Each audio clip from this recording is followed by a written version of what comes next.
Hi friends, ఈరోజు నేను పులిహోర చేయబోతున్నాను. మామిడికాయ పులిహోర.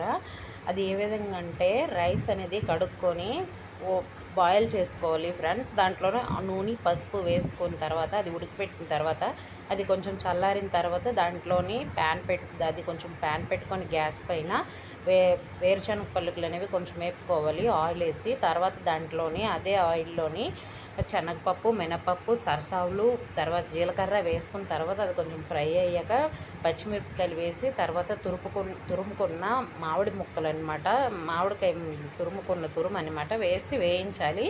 తర్వాత దాంట్లో ఎండుమిర్చి, కరివేపాకు, కొంచెం సాల్ట్ వేసుకొని కొంచెం వేగిన తర్వాత అది వేగుతూ ఉండగా వేరే ప్యాన్లోని కొంచెం మెంతులు, జీలకర్ర,